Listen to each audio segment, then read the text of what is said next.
J'ai vu, j'ai vu. Ok. Shalom, shalom, bien-aimés de Dieu, shalom. Bienvenue à votre émission Plateau charismatique. Ce soir, je reçois pour vous le pasteur Jean-Paul. Alors, le pasteur Jean-Paul vient pour nous parler des fruits du royaume de Dieu et en référence à Matthieu 21, verset 43. Alors, bonsoir, pasteur. Bonsoir, la sœur. Comment allez-vous ce soir? Très bien. Amen. Dieu fait grâce, hein? J'étais en province, je viens d'arriver il y a Ah, vous étiez pas en longtemps. évangélisation? Non, non, non, j'avais un rendez-vous là-bas. D'accord, d'accord. Eh bien, écoutez, Oui, Dieu fait grâce, donc on peut vous avoir ce soir pour cette émission. Donc, ah, oui. merci Seigneur. On va donc prier pour se mettre en communion avec l'Esprit de Dieu. Amen, amen. Amen. Père éternel et tout-puissant, je te rends grâce, Père, je te bénis. Je te remercie, Seigneur, pour ta main puissante et glorieuse sur nos vies. Merci, éternel Dieu de gloire, de nous permettre encore ce soir de nous réunir en ton nom, de nous réunir en ta présence, Seigneur, pour pouvoir porter ta parole, Seigneur, le fruit, éternel Dieu de gloire, de ta main, Seigneur, de ta bouche, Seigneur, ta bénédiction, Seigneur. Oh Père éternel et tout-puissant, que tes enfants reçoivent, Seigneur, qu'ils reçoivent une parole de bénédiction sur leur vie, qu'ils reçoivent, éternel Dieu de gloire, une parole de vie éternelle, car ta parole est esprit et vie, Seigneur. Je te dis merci, Seigneur, pour tout ce que tu feras pour chacun de tes enfants qui vont écouter cette émission ce soir. Béni sois-tu, Seigneur. Merci, Père. Au nom de Jésus, j'ai ainsi prié. Amen. Amen, amen. Amen. Alors, je disais, pasteur, vous venez pour nous parler des fruits du royaume de Dieu, Oui, en référence à Matthieu je- 21, verset 43. oui, c'est ça, tout est juste. Alors, si je Alors, lis ce pourquoi? passage, je peux lire? Oui, oui, vous pouvez lire. Alors, le passage nous dit, c'est pourquoi, je vous le dis, le royaume de Dieu vous sera enlevé et sera donné à un peuple qui en produira les fruits. Amen. Oui. Alors, je vous Alors, laisse la parole, pasteur. avant d'arriver là, il faut se rappeler que nous avons commencé à faire, nous sommes sur le chemin de la moisson. Amen, amen, amen. De la suite, on est toujours là, sur le chemin de la moisson, hein. Et là, on parle D'accord, des fruits. On d'accord, parle des fruits, là. d'accord. Alors, ça, c'est le premier rappel. Le deuxième rappel, c'est Marc chapitre 4. Marc chapitre 4 et le verset 26 à 29, qui nous disait que il en est du royaume de Dieu comme quand un homme jette de la semence en terre. Qu'il dorme ou qu'il veille, nuit et jour, la semence germe et croît sans qu'il sache comment.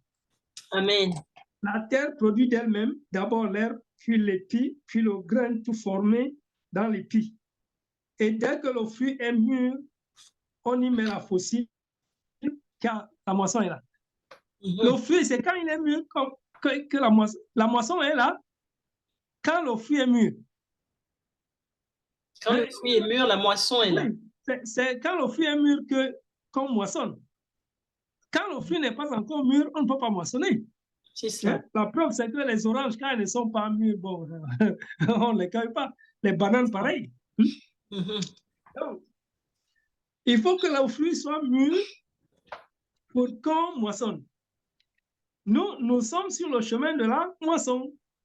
Donc, il y Mhm. a les fruits, et ensuite, il faut d'abord produire du fruit. Ensuite, il faut que le fruit soit mûr C'est pour que ça. Dieu moissonne. Alors, Jean chapitre 15 dit que Jésus, dans Jean chapitre 15, dit que c'est lui qui demeure en moi, porte du fruit. Jean chapitre 15. Oui. C'est lui qui demeure en Jésus, il porte du fruit. Celui qui n'est pas en Jésus, il ne porte pas de fruit. Il ne porte pas de fruit. Et Dieu le retire, le jette dans le feu et il brûle. Mm. Ça, il faut bien comprendre parce que tout se tient. Hein. Tout se Amen, tient. amen, amen. Hein. Et ici, on est sur le chemin de la moisson. Donc, nous sommes des sarments du cep. Mhm. Est-ce que nous portons du fruit? Première question. Maintenant, si nous portons du fruit, est-ce que le fruit est mûr? Mhm. Si nous portons du fruit, quel fruit portons-nous? Et là, on va voir maintenant les types de fruits qu'on doit porter. Exactement. Amen. Amen. Alors, un autre détail, c'est, j'ai bien parlé des fruits du royaume, Mhm. des fruits du royaume de Dieu. Hein? Jésus dit dans Matthieu 21, 43 que le royaume de Dieu vous sera enlevé et donné à une nation qui en porte les fruits. Ça veut dire qu'il y a une nation qui porte les fruits du royaume. Mhm. Est-ce que nous en faisons partie? Je ne sais pas. Alors, mais le royaume lui-même, c'est quoi? Le royaume de Dieu, il y a 2 versets dans la Bible qui définissent le royaume de Dieu. Romains 14, verset 17, dit le royaume de Dieu, c'est la justice de Dieu, c'est la paix, c'est la joie. Et 1 Corinthiens 4, verset 20 ajoute la puissance de Dieu. Donc, il y a 4 choses qui composent le royaume de Dieu. La joie de Dieu, la paix de Dieu, la justice de Dieu, la puissance de Dieu. C'est ça le royaume de Dieu. Ce n'est pas un bâtiment qui se trouve à Paris ou à Washington. Non, ce n'est pas un bâtiment. C'est la joie de Dieu, la paix de Dieu, la justice de Dieu, la puissance de Dieu. Et la première chose que j'ai remarqué dans ce royaume de Dieu, c'est qu'il est en nous. Ce n'est pas quelque chose qu'on voit dans la rue. Non, c'est caché à l'intérieur, c'est dans le cœur.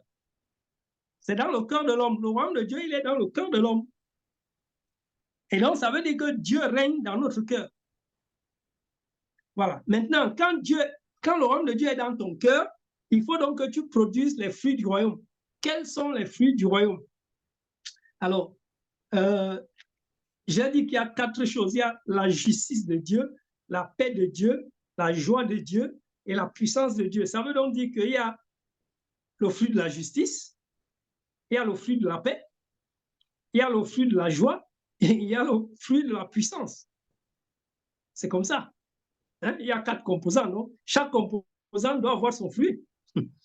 Alors, on va passer en revue les fruits que la Bible nous donne. Alors, on commence Matthieu 3, verset 8, parle du fruit de la repentance.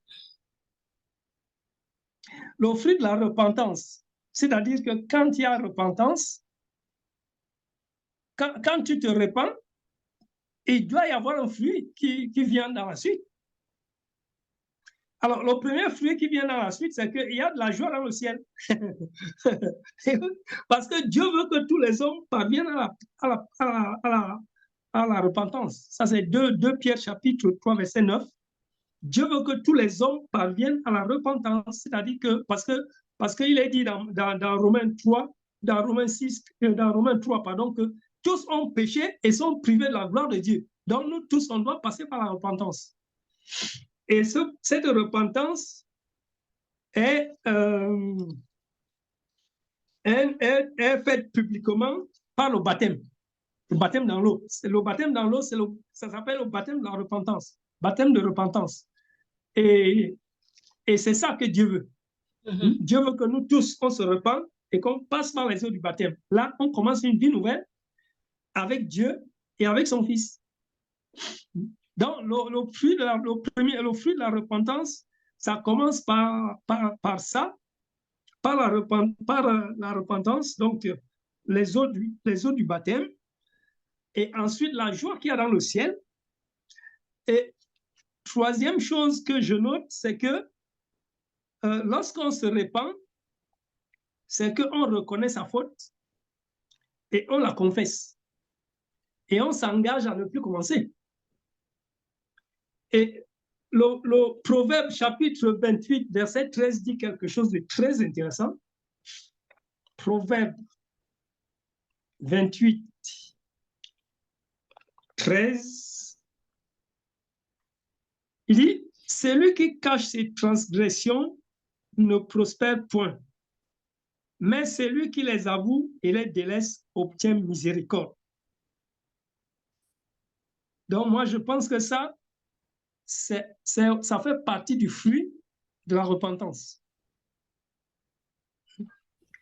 1 Jean chapitre 1 nous dit aussi quelque chose. 1 Jean chapitre 1, le verset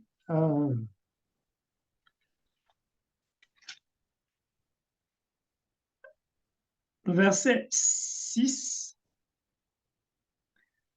Si nous disons que nous sommes en communion avec lui et que nous marchions dans les ténèbres, nous mentons et nous ne pratiquons pas la vérité. Mais si nous marchons dans la lumière, comme il est lui-même dans la lumière, nous sommes mutuellement en communion et le sang de Jésus, son Fils, nous purifie de tout péché. Amen. Ça, pour moi, ça fait aussi partie du fruit de la repentance. Le verset 8.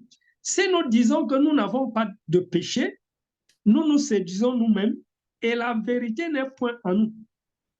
Si nous confessons nos péchés, il est fidèle et juste pour nous les pardonner et pour nous purifier de toute iniquité. Si nous disons que nous n'avons pas de péché, nous le faisons menteur et sa parole n'est point en nous. Donc, pour moi, tout ça fait partie de la repentance. Ça fait partie du fruit de la repentance. C'est-à-dire que quand on se répand, Dieu est fidèle et juste pour nous pardonner. Donc, tout ce qu'on a confessé, il nous pardonne. Et ça, pour moi, c'est une grosse partie du fruit de la repentance. En plus de la joie qu'il y a dans le ciel. Hein? Voilà.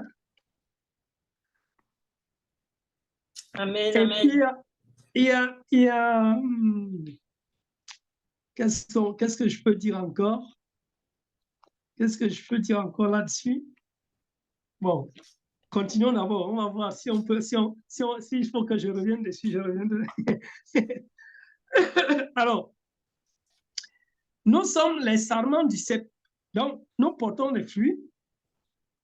Le cep fait partie du royaume de Dieu.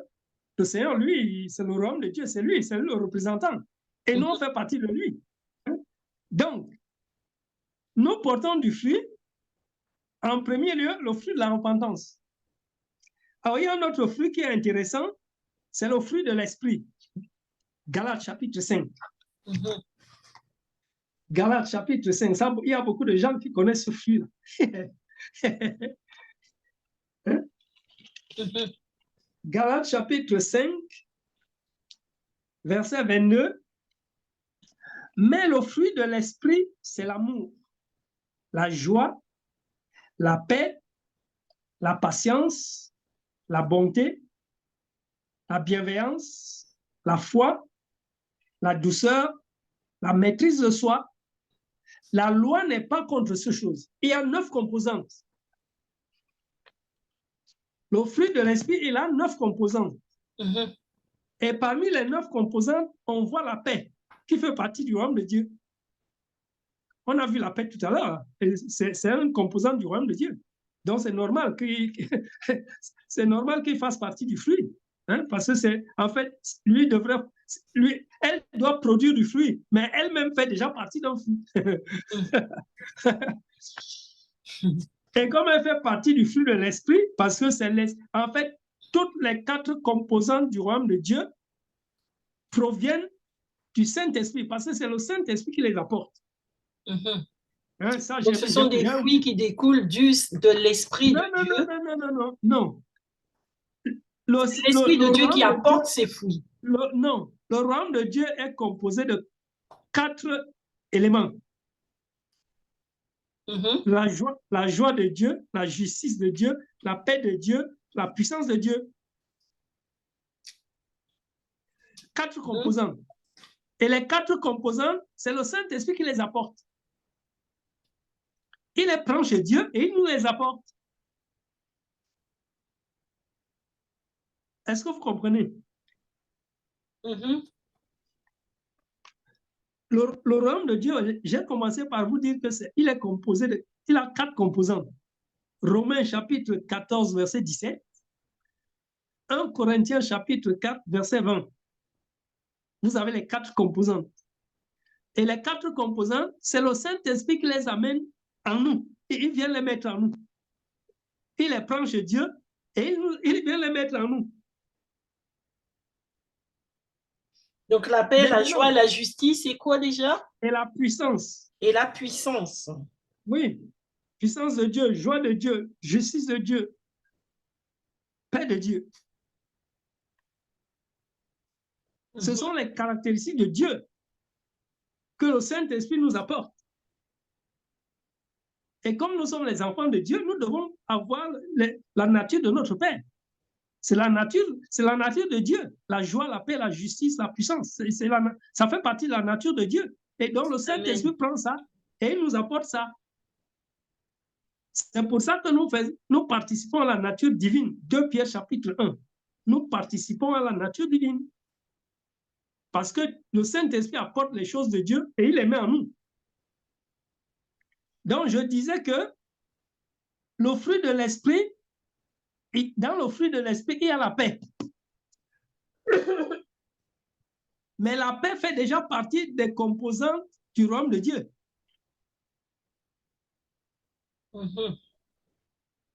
Donc, on la retrouve encore ici, dans le fruit de l'esprit. Donc, elle est en double.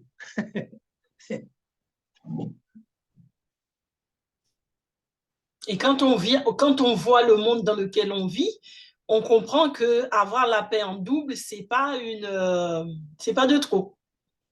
Oui, mais c'est même pas ça. C'est même pas qu'on a la paix en double, c'est que nous avons une abondance de paix, parce que c'est ce que Dieu a promis. Oui, parce que Dieu est paix. Jésus dit dans Jean 14 que votre cœur ne se trouble point. Je vous laisse la paix. Et c'est la paix du cœur. Nous avons le cœur en paix. Même quand on passe par les tribulations, on a la paix du cœur. Hein, la première chose que Dieu nous donne quand on est dans des problèmes ou qu'on on a des soucis, où on traverse des périodes difficiles, c'est la paix dans le cœur. Et c'est comme si rien ne se faisait alors que tu es dans les difficultés, tu es dans les problèmes, mais tu es tranquille comme s'il n'y avait rien. C'est ça.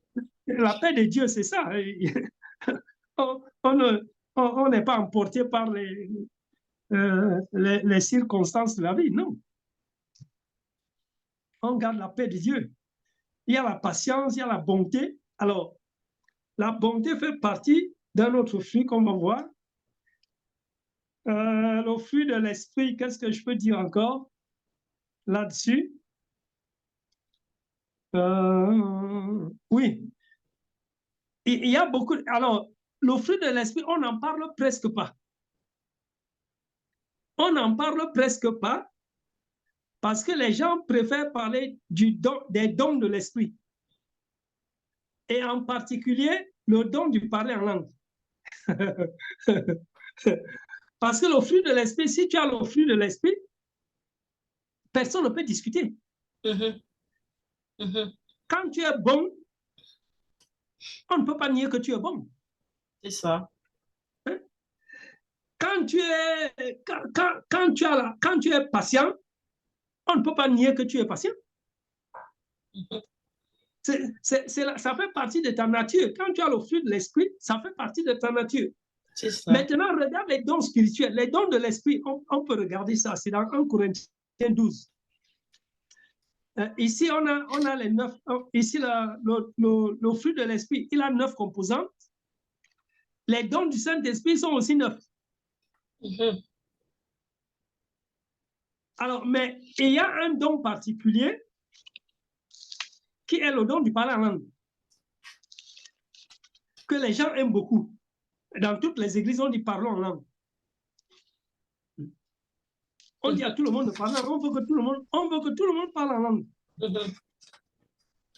Mais moi ça me plaît pas du tout. Pourquoi?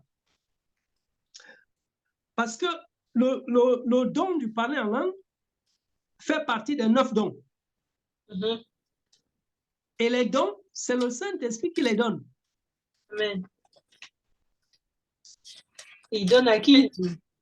Voilà, il donne à qui il veut, quand il veut, comme il veut. Et quelqu'un ne peut pas se lever et te dire, bon, maintenant on va prophétisons. J'ai jamais vu quelqu'un se lever et dire à l'église prophétisons. J'ai jamais entendu quelqu'un aller à l'église dire bon, maintenant, donnons les paroles de prophétie, les paroles de sagesse, de connaissance. Non. Quand les gens se lèvent à l'église, ils disent toujours parlons en langue. Mais le parler en langue, c'est qu'ils parlent une langue qu'ils ne comprennent pas et qu'ils ne connaissent pas. Et personne ne peut les juger, puisque lui-même ne comprend pas la langue qu'il parle. Donc, tu ne sais pas il ne sait pas si c'est vrai ou si ce n'est pas vrai. Toi qui l'écoutes, tu ne sais pas si c'est bon ou pas. Et ça ne t'édifie pas. Ça n'édifie personne parce que les dons sont faits pour l'utilité commune. Bien sûr. La Bible dit que celui qui prophétise édifie l'Église, mais celui qui parle la langue s'édifie lui-même. C'est ça. Or, dans 1 Corinthiens 14, il est dit que les dons, c'est pour l'édification mutuelle. Bien sûr. Et c'est pour ça que l'apôtre Paul disait que si quelqu'un ne peut pas traduire, qu'il parle en langue chez lui, mais pas dans la communauté. Parce que ça n'édifie personne. C'est ça. Toi, tu es édifié, mais les autres ne sont pas édifiés. Or, au jour d'aujourd'hui, dans toutes les églises où tu rentres, on dit parlons en langue. Que ceux qui parlent en langue, parlent en langue. Je dis, mais c'est une hérésie. Pour moi, c'est une hérésie. Bon, chacun va juger comme il veut. Hein. Mais pour moi, personnellement, puisque ça n'édifie personne, ça édifie la personne qui parle. Mais ça n'édifie pas les autres. Exactement. Donc, pour moi, ça ne sert à rien. Ce n'est pas la peine de parler. Donc, ça, c'est les dons du Saint-Esprit. Il y en a 9. D'ailleurs, je crois que l'apôtre Paul le dit, hein, que mais il le dit, l'apôtre Paul, mais si les gens on parle en langue dans une, dans une assemblée et que personne ne comprend, c'est mieux de se taire. Oui, mais on ne regarde pas ça. Non, les grands hommes, les grands serviteurs, les grands servants de Dieu qui parlent en langue, c'est pas leur problème. Il faut qu'ils parlent parce qu'on doit voir qu'ils parlent en langue. C'est ça. Mais moi, je leur dis, mais alors, donnez aussi l'ordre qu'on prophétise. Donnez aussi l'ordre qu'on fasse des miracles. Donnez aussi l'ordre qu'on fasse des guérisons, des guérisons de malades. Mais ça, ils ne font pas. Ça, ils ne font pas parce que tout de suite, on va savoir que c'est faux. Ils n'ont aucun pouvoir. Alors que le parler en langue, comme personne n'y connaît rien, alors on peut parler. Chacun dit ce qu'il veut. Hein, il y en a personne ne comprend ce qu'ils disent. Eux-mêmes ne comprennent pas ce qu'ils disent. Hein, mais ils parlent quand même, parce que ça leur fait plaisir. Bon, passons. Nous, on est dans les fruits du royaume de Dieu. Donc, le fruit de l'esprit, il a 9 composantes. Les dons du Saint-Esprit, il y en a 9. Bon, c'est juste une parenthèse que j'ai faite sur les dons spirituels. Donc, on a déjà vu le fruit de la repentance, le fruit de l'esprit. Il y a aussi le fruit de la lumière. Fruit de la lumière. Oui, le fruit de la lumière. Éphésiens chapitre 5, versets 8 et 9. Éphésiens chapitre 5, versets 8 et 9. Autrefois, vous étiez ténèbres, et maintenant vous êtes lumière dans le Seigneur. Marchez comme des enfants de lumière, car le fruit de la lumière consiste en toutes sortes de bonté, de justice et de vérité.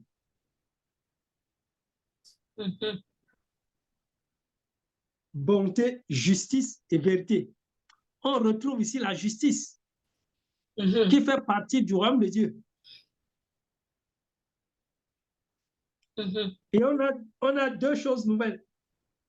La bonté de Dieu et la vérité de Dieu. Alors, la vérité, c'est la parole de Dieu.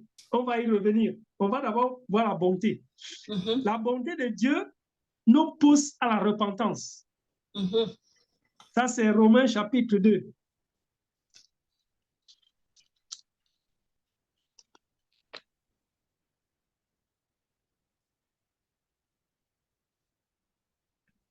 Romains chapitre 2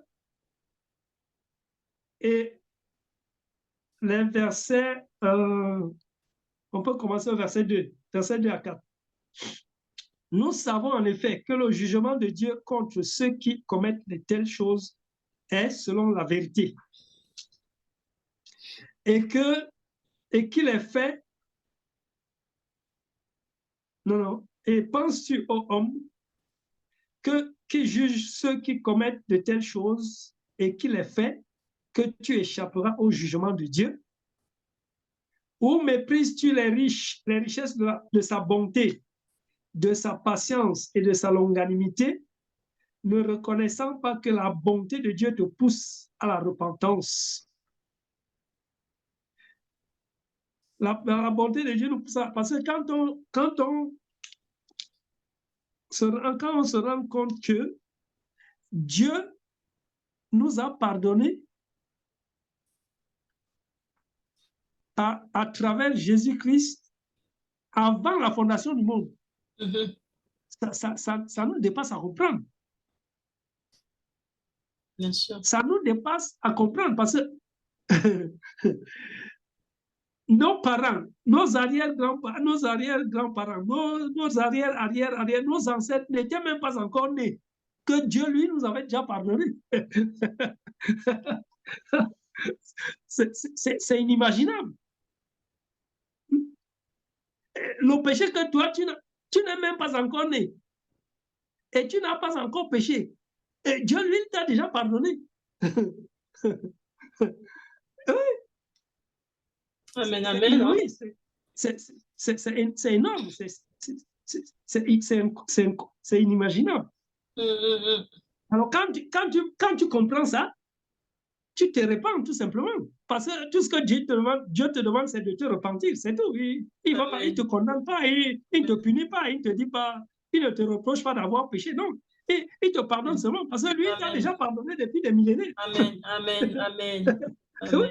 Il veut juste que tu te remplisses une formalité, c'est tout. Donc, cette bonté-là, c'est ça qui nous pousse à la repentance. Amen. Et maintenant, toujours dans le flux de la lumière, il y a la vérité. On reste, non, c'est dans Éphésiens 4. Le flux de la vérité, ce que produit la vérité, c'est juste au chapitre 4 de Éphésiens. Là, on était dans Éphésiens 5, versets 8 et 9. Là, on revient à Éphésiens 4 et on va lire à partir du verset 20. Alors, il dit ceci, « Mais vous, ce n'est pas ainsi que vous avez appris Christ.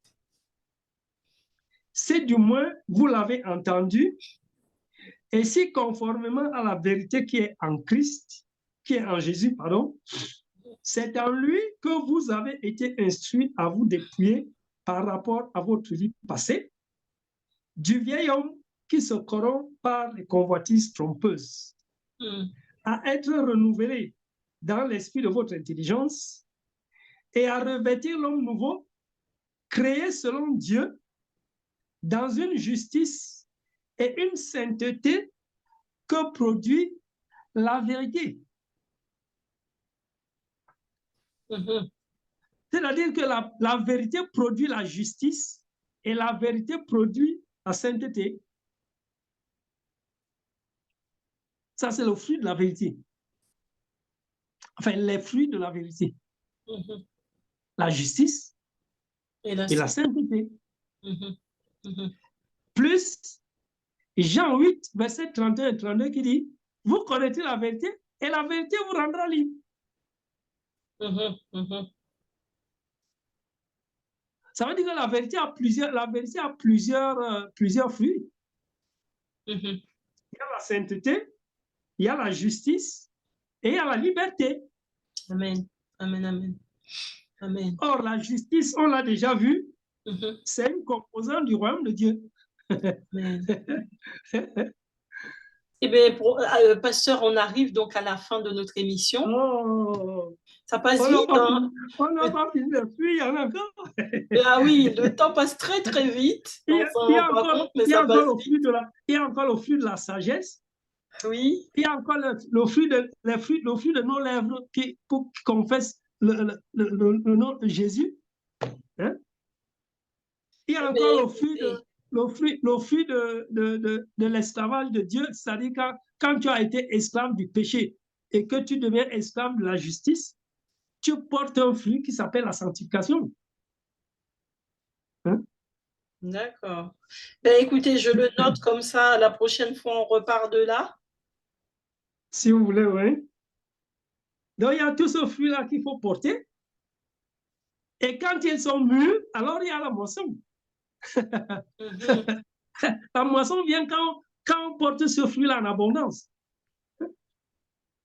Mais on ne les a pas aujourd'hui. Aujourd'hui, il y en a qui ne savent même pas que ça existe. Eh bien oui, eh bien Eh oui, oui. c'est comme ça. Aujourd'hui, il y a des gens qui ne savent même pas que ça existe. Même le fruit de la repentance, ils ne savent même pas que ça existe. Mhm. Eh bien, écoutez, je vais vous demander de conclure. On continuera la prochaine fois, oui, parce qu'on est jusqu'à la moisson. Hein? On va continuer Bien jusqu'à la sûr, moisson. bien sûr. Dieu nous a envoyé, le Seigneur Jésus nous a envoyé pour moissonner. Amen, amen, amen. Il faut que le fruit soit mûr pour qu'on moissonne. Amen, amen. Alléluia. On va prier. Seigneur, nous te remercions, Papa. Nous bénissons ton nom. C'est toi qui as dit dans ta parole, écoutez, votre âme vivra et vous vous délecterez des mets succulents. Seigneur, nous nous délectons des mets succulents, Seigneur. Ta parole est délicieuse, Papa, et nous voulons en consommer tous les jours de notre vie, Papa. Merci pour l'opportunité que tu nous as donnée de pouvoir la partager avec les frères et sœurs, Seigneur, partout dans le monde, à travers cette émission. Que ton nom soit béni, que ton nom soit glorifié, Papa. Que ton règne demeure dans nos vies, Seigneur, dans nos cœurs, au nom puissant de Jésus. Seigneur, nous te remettons aussi toutes nos familles, Papa, que tu les visites, Seigneur, et que tu les attires à toi, parce que nul ne vient à Christ si ce n'est toi qui l'attires. Seigneur, nous te remercions, nous te prions encore de nous préparer pour la prochaine fois, afin que nous puissions encore nous régaler de ce mets succulent, Seigneur, que nous puissions encore écouter le Saint-Esprit qui nous enseigne toutes choses, les choses que l'œil n'a pas vues, que l'oreille n'a pas entendues, qui ne sont pas montées au cœur de l'homme, les choses que tu as gardées pour ceux qui t'aiment. Papa, sois loué, sois glorifié. Dans le nom de Jésus, nous avons prié. Amen. Amen. Amen. Amen. Eh bien, je vous dis merci, pasteur. Merci Oui, pour cette belle prestation, j'allais dire, pour ce bel enseignement que vous nous avez fait ce soir, rempli de richesse, hein, très riche, on n'a riche pas en fini de paroles. manger. On n'a pas fini de manger. Là. Voilà. Donc, je dis un grand merci et puis je remercie aussi tous les téléspectateurs de nous avoir suivis ce soir. Merci et surtout, comme je dis toujours, laissez des commentaires, abonnez-vous afin que vous puissiez recevoir les notifications pour les prochaines vidéos. Et surtout, laissez des commentaires. N'hésitez pas à laisser des commentaires. Voilà. Eh bien, écoutez, pasteur, je vous dis à bientôt. À bientôt, sœur. Bonne soirée. Merci à vous aussi. Amen. Amen. À bientôt. Au revoir. Au revoir.